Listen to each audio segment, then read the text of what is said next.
या रोगाचा आवाका एवढा आहे आणि लोकांमध्ये अजूनही अज्ञान एवढं आहे की तू हे पुस्तक लिहिण्यामागचा तुझा हेतू जो आहे तो साध्य तुमचा झाला का?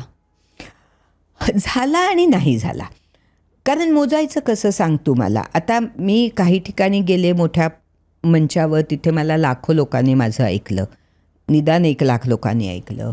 मी जिथे जिथे म्हणजे आमच्याकडे आम्ही छोट्या लायब्ररीत वगैरे जाऊनसुद्धा मी बोलते. मला असं वाटतं की काही लोकांना जरी त्याच्यातून अशी स्फूर्ती मिळाली की आम्ही आमची आयुष्य पद्धती बदलू, तर मला वाटतं मला काहीतरी मिळालं. ज्यांना रोग आहे त्यांना त्या रोगाला सामना द्यायची हिंमत मिळाली, तर मला वाटतं मी काहीतरी मिळवलं.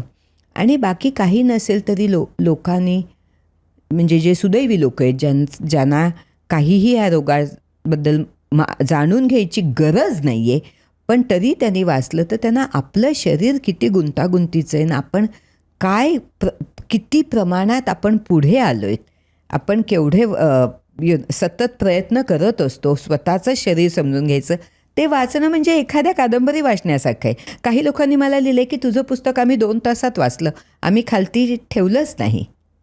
तर मला वाटतं की त्या सगळ्या गोष्टींचा फायदा व्हावा अशी मला खरोखर ह्याच्या पलीकडे मी लोकांना सांगते, तुम्ही त्या पुस्तकावरचं माझं नाव काढून टाकलं तरी काही नाही, पण हे जाणून घ्या.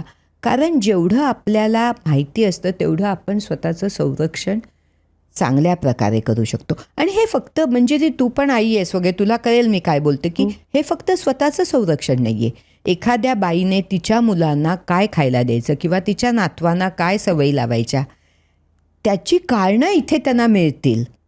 की का चांगलं खायचं, का मुलांना बाहेर खेळायला पाठवायचं, का त्यांना सारखं कम्प्युटरच्या समोर बसून द्यायचं नाही, ही कारणं मी इथे त्यांना अतिशय सोप्या भाषेत सांगते.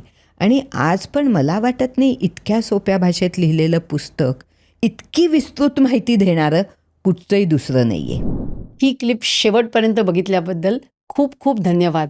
संपूर्ण एपिसोड बघण्यासाठी खाली दिलेल्या लिंकवर क्लिक करा आणि सर्व काही चॅनलला सबस्क्राईब करायला विसरू नका.